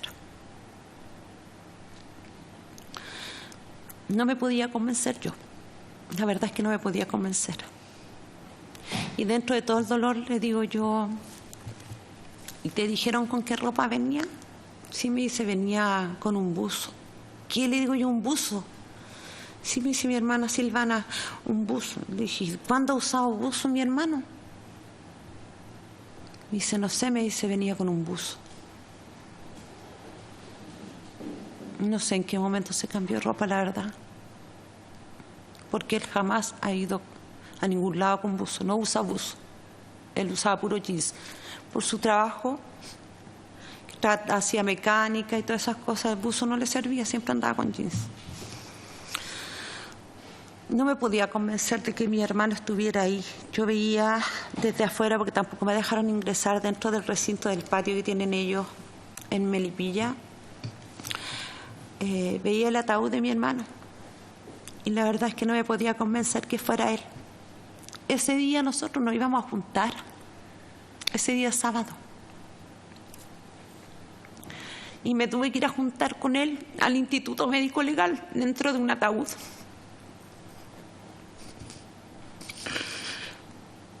Me recuerdo que lo subieron a la pompa.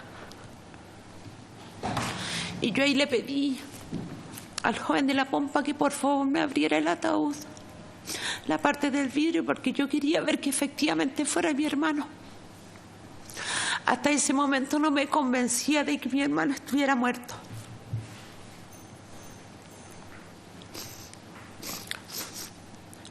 Cuando me abren esa parte del ataúd, veo su cara muy hinchada. Le pedí que me cerraran el ataúd, que si era mi hermano.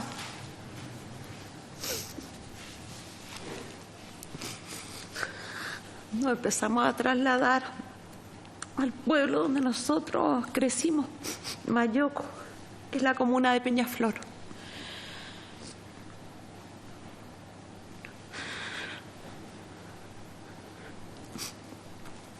Perdone.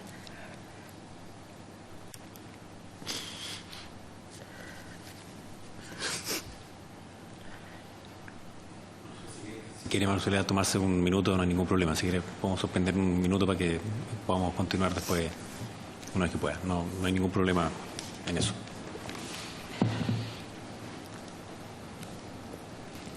Quiero manifestar también, mi hermano no pertenecía a ningún partido político. Él no participaba de marcha, no participaba en nada que tuviera relación con la política. Él vivía de su trabajo y era feliz. Era una persona que siempre andaba sonriendo. Era una persona súper servicial con la comunidad. Lo querían mucho. De hecho, el día en que la gente se enteró, empezó a hacer velatones, a hacer carteles. En realidad, este dolor que siento yo representa el dolor de la comunidad de Peñaflor. Porque él no hacía distinción de nadie, no hacía distinción de clases sociales, absolutamente, él saludaba a todo el mundo. Y con el mismo respeto con que saludaba al basurero, saludaba a un concejal, saludaba a una dueña de casa, a su profesora de infancia y a su amigo.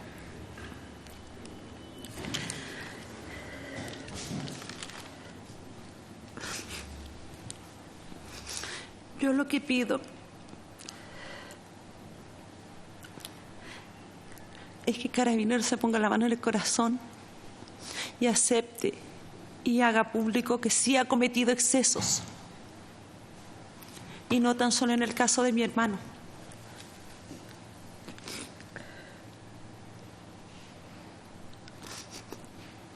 En muchos casos más. Me he reunido con bastantes organizaciones de derechos humanos y escucho una y mil veces los excesos que ha cometido Carabineros. Estuve en una comisión donde la coronel encargada de derechos humanos de Carabineros, señora Karina Sosa, expresa a raíz de que se le hace el comentario de que Carabineros se droga, ella expresa que es el mentolato que se ponen en la nariz para repeler el olor a lacrimógena. A raíz de eso se hace tanta especulación al respecto. A raíz de en esa misma situación es donde se presenta el director de balística de Carabineros que muestra las famosas balines de goma, que hoy día se ha comprobado que no son tan inocentes, entre comillas, no sé cómo llamarlo, no son, no hacen nada, digamos, a las personas cuando se disparan. Mi hermano, en realidad, en algún momento dice, dentro de lo que yo he encontrado, de lo que he podido armar de relato, dice que fue trasladado en la patrulla a la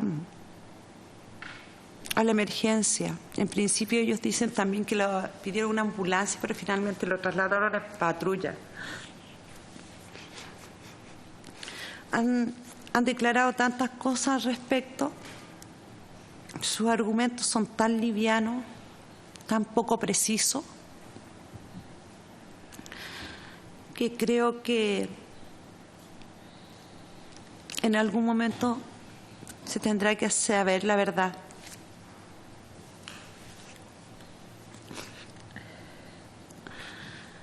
Yo la verdad que desconozco, por ejemplo, cuánto podría ser 1,72 grados de alcohol. No sé en qué condición puede estar una persona. También desconozco que 15 minutos después le haya bajado a 1,5. Según dice Carabineros, mi hermano no se podía sostener de pie. Y eso es falso. Porque yo vi cuando entró a la celda y mi hermano pudo quitarse sus zapatillas. Una persona ebria no deja ordenado nada. Él se dio el trabajo de dejar sus zapatillas ordenadas. Me imagino yo que una persona con esa cantidad de alcohol en el cuerpo no es consciente de nada. Y mi hermano pudo ordenar la frazada para acostarse. Se dio ese trabajo, como dije anteriormente, de quitarse las zapatillas, dejarlas ordenadas, taparse y cuadrar perfectamente la frazada para que cubriera todo su cuerpo. Desconozco también todas esas fracturas, cómo se hicieron y en qué momento. Nada hemos sabido formalmente con respecto a la persona que estaba en el calabozo con mi hermano.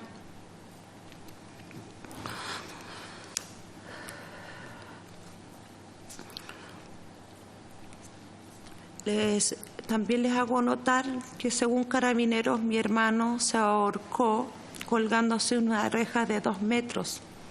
Él mide 1,90 m, medía. Por tanto, en puntillas, él alcanzaba el suelo. La cinta era como de 2,5, me parece, centímetros de ancho. Mi hermano pesaba 72 kilos. Por lo tanto, era extremadamente delgado y alto.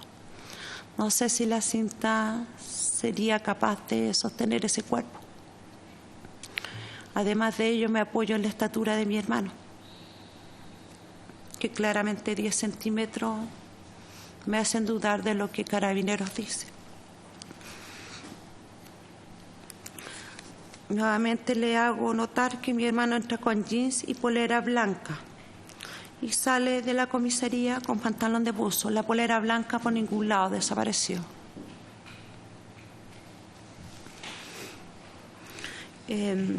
Se supone que Carabineros tiene un custodio para la gente que está detenida. Y además de ello se avala en las cámaras. Supuestamente la cámara en el lugar donde mi hermano se ahorcó es un punto ciego. No lo toma bien la cámara. Y las imágenes que se ven tampoco son nítidas. Lo poco que pude ver, porque Carabineros aduce que las cámaras están rayadas. Tienen los lentes rayados.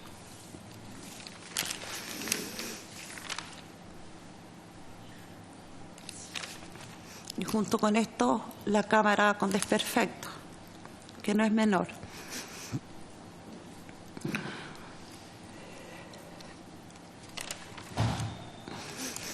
Tengo miles de incoherencias.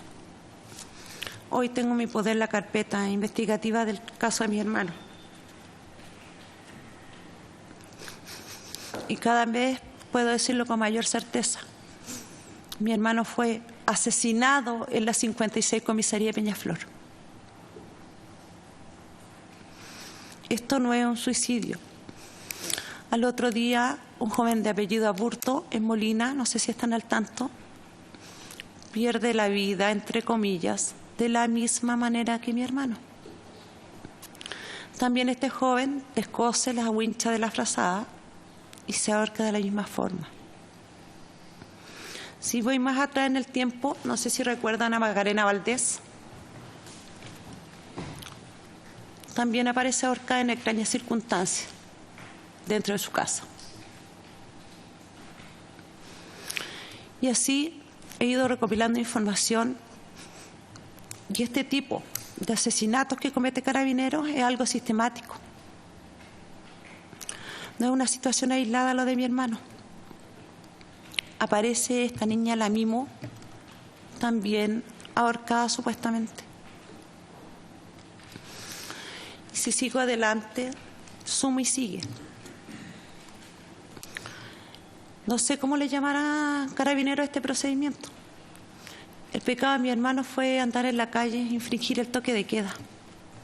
Nada más que eso.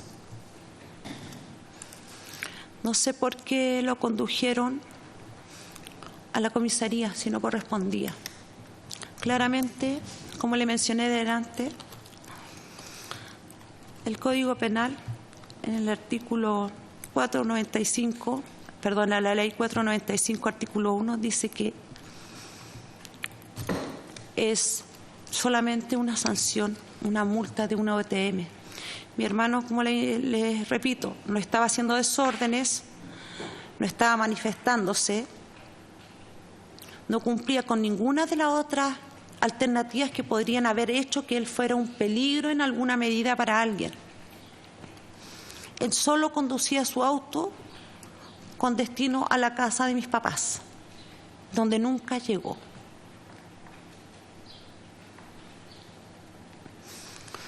Quiero solicitarle a ustedes que en lo posible exijan al gobierno que no obstruya la investigación, como tantas veces lo ha hecho.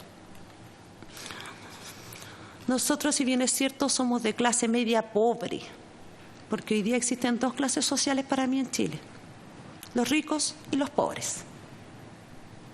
A pesar de que tengo un título, que mis padres también tienen título, yo me considero una familia pobre, pues soy profesora además.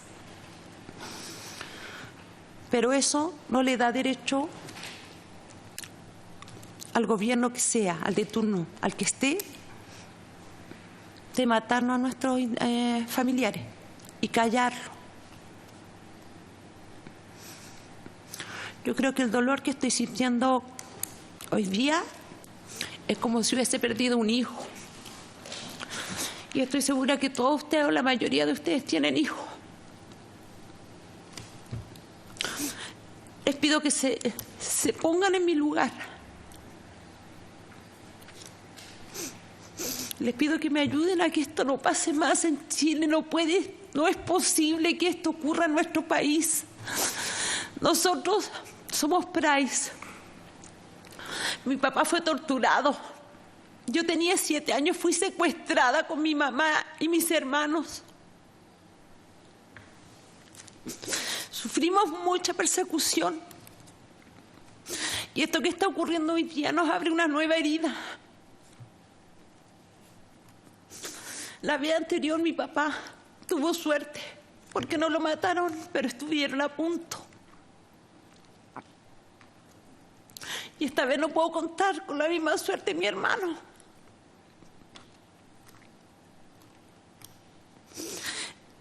Nosotros nunca nos vamos a reponer de esto. Sentimos que el Estado nos ha castigado y nos ha vuelto a castigar. Hoy día no me siento segura en mi país. Yo amo mi país, pero no me brinda seguridad. Temo que en cualquier momento agarren un sobrino, un nieto, mis papás, mi hermana, alguien, algún familiar de mi familia, algún integrante, y me lo desaparezcan, así como lo hicieron con mi hermano.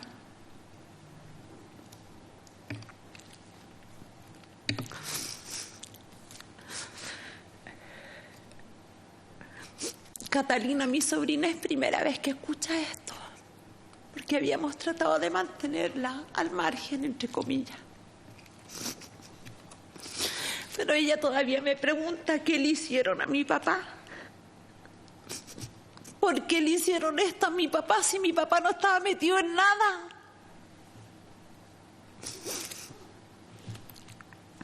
Y por otro lado, quiero ser muy honesta. Si alguien piensa que mi hermano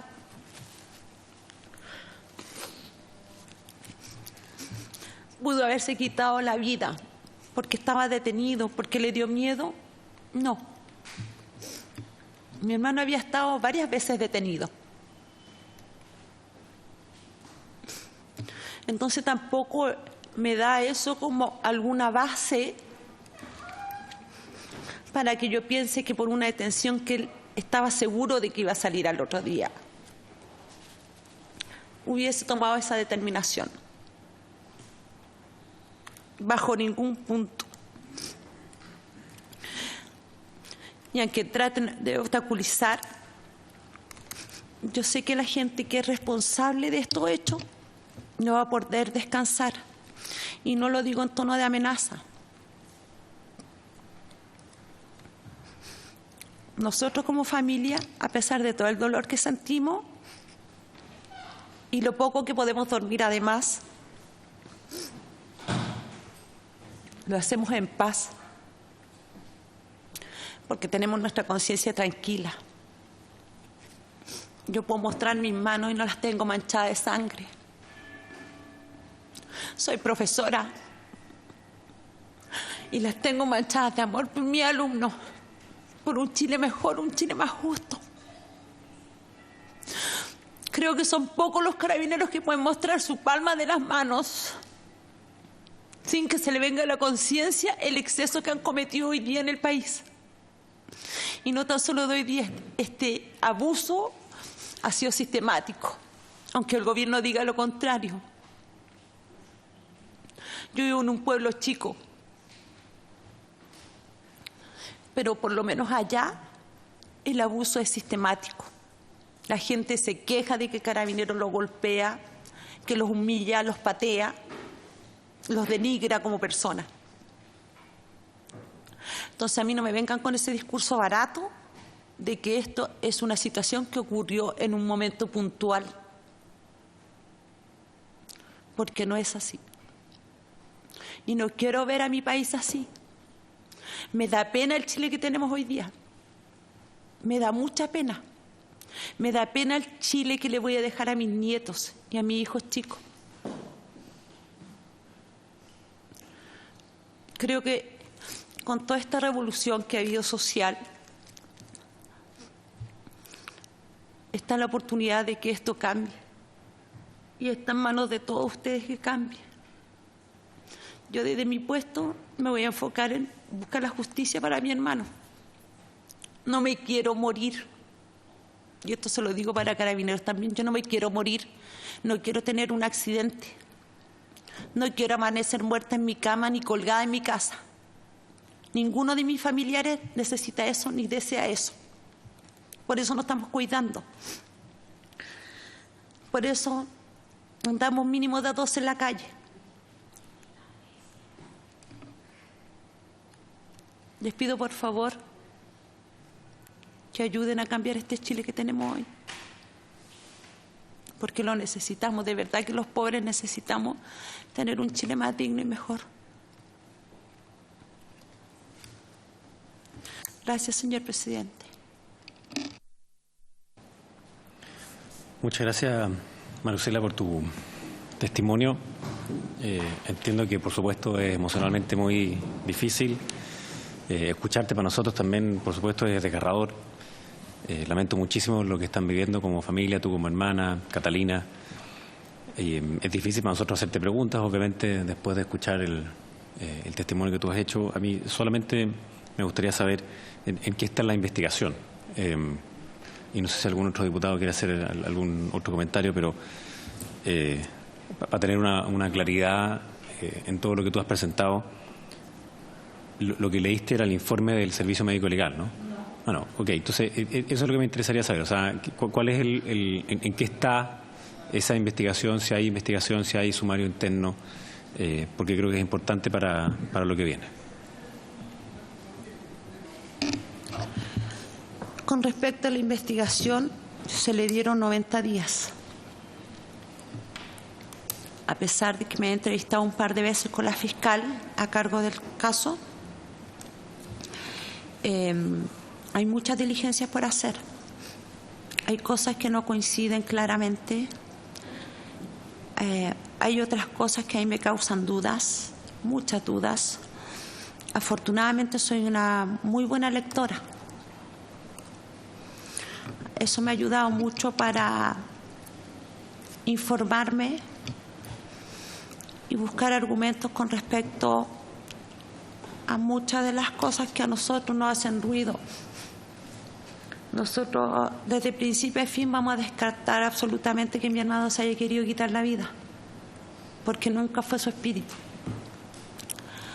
Y la investigación va lento, como son las investigaciones aquí en Chile cuando uno no tiene plata para que las cosas se hagan más rápido. Como decía en principio, el lunes se cumple un mes de que mi hermano no está con nosotros. Y lo que yo tengo claro es que la fiscal tiene lo que recopiló la Brigada de Homicidio, la carpeta de ellos con el informe, tiene las grabaciones de los calabozos, tiene el informe del Instituto Médico Legal de Melipilla. Con respecto a las grabaciones, en algún momento ella me ofreció entregármelas, de muy buena voluntad. Una copia, me dijo, yo te puedo dar una copia para que tú las veas y te asegures, me dice que tu hermano efectivamente se quitó la vida. Una semana después voy y me las niega porque me dice que yo puedo alterar las copias de las grabaciones. No sé cómo yo podría alterar, la verdad, las copias de unas grabaciones si ella tiene los originales. Solo porque yo le dije que necesitaba que alguien las periciara. Porque, con el respeto que me merecen, ha habido tanto montaje de carabineros de Chile en cuanto a miles de situaciones, que a mí me pueden mostrar la imagen y yo no las voy a creer. Porque yo tengo la absoluta convicción de que mi hermano no se mató. Y además porque pasaron muchas horas en que mi hermano se quitara la vida, entre comillas, y llegara a la Brigada de Homicidio. Se levantaron las grabaciones a las 8:20 de la mañana y se supone que ellos encontraron el cuerpo de mi hermano a las 3:45. Entonces son más de 5 horas que tuvieron las grabaciones ahí supuestamente guardadas y que yo puedo dudar de la veracidad de ellas. ¿Contesto su pregunta? Sí, por supuesto. Sí, diputado Ilavaca. Sí, señor presidente. Claramente, después de un relato como este, es difícil hacer las consultas. Solamente adherirme al sentimiento de las condolencias hacia usted, hacia su familia, hacia sus hijos, y esperar que efectivamente el proceso criminal que se está llevando adelante siga su curso de la manera más eficiente y adecuada posible, porque creo que, y el mensaje final, es que aquí lo que se requiere, lo que requiere la familia es verdad y justicia, y esperaremos que la justicia funcione efectivamente. Muchas gracias, presidente. Nada más.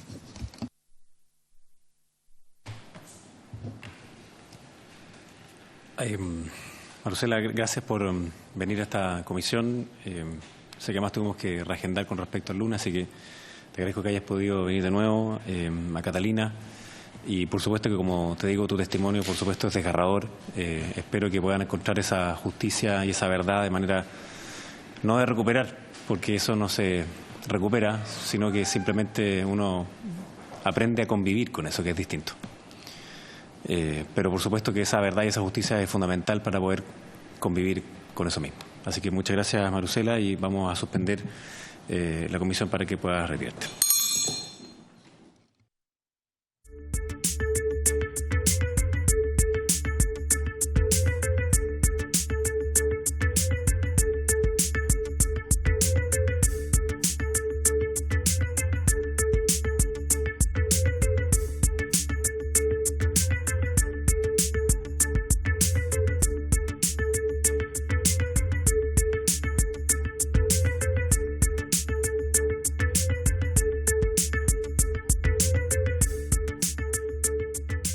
Bien, entonces retomamos nuestra sesión.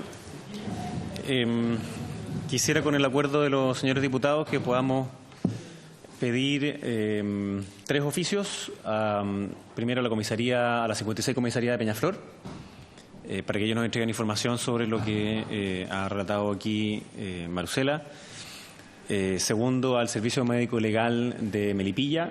Y en tercer lugar, en verdad son 4, a la Fiscalía que está revisando esta materia, y también creo que es importante a la Brigada de Homicidios de Ñuñoa, que ella también relató que llegaron a esta situación. O sea, sí, que llegaron a la comisaría, de manera que nosotros podamos adjuntar también esa información a nuestro informe de comisión. ¿Les parece bien? Bien, entonces tomamos ese acuerdo. Y a las 13 continuamos entonces nosotros con otras presentaciones, así que habiéndose cumplido el objeto de esta sesión, esta se levanta.